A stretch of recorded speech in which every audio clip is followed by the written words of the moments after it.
एक नज़म है जी, नज़म दा उनवान है मैं कमली। मैं कमली सा मैनू वेख के करदे बूटे कमले होए। मैं कमली सा मैनू वेख के करदे बूटे कमले होए। शिकर दोपहर दा सूरज कमला, पोदी रात दा चन्न भी कमला। कमला दिल ते तारे कमले, कमली नींदर सुफने कमले। कमले हौके कमलियाँ सावां, कमलियाँ मेरियां सारियां गल्लां। मेरी हालत वेख के हसे, दुनिया मैनू कमली आखे। मैं जमदी कमली होई, मेरे जया दुनिया उत्ते नज़र ना आवे कमला कोई। बहुत शुक्रिया, बहुत शुक्रिया। एक होर नज़म है जी, थोड़। मैं तां चुप चुपेते दिल ते, मैं तां चुप चपीते दिल ते बर्फ दा ताला लाया सी।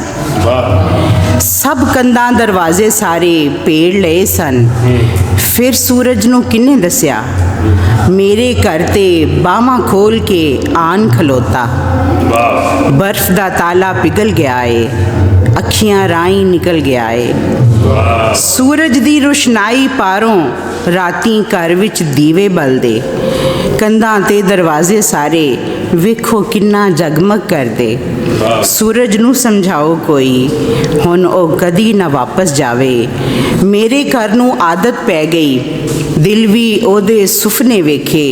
चावा नाल धमालां पावे, मेरे सारे आल दवाले रंगले हो गए सुफने काले। मैं हैरत दी मार के बुक्कल हुण तक एहो सोच रही हाँ, सूरज नू ए किन्ने दस्या। मैनू ओदी लोड़ बड़ी सी, जीवन दे विच थोड़ बड़ी सी।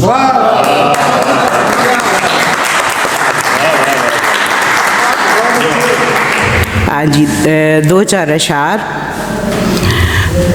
चुप चपीते रह के जरिए दिल ना लगे तां की करिए। चुप चपीते रह के जरिए दिल ना लगे तां की करिए। आपे ही पूंछ के अथरू अपने हौली हौली हौके परिए। और जिन्नियां भावें पीड़ा होवन दिल दे उत्ते पत्थर तरिए। सजना बाज हनेरा भावें दिल विच जिन्ना चानन भरिए। सजना बाज हनेरा भावें दिल विच जिन्ना चानन भरिए। और जिंदे जी नहीं कट्ठे होए, आरल कट्ठियां हो के मरिए।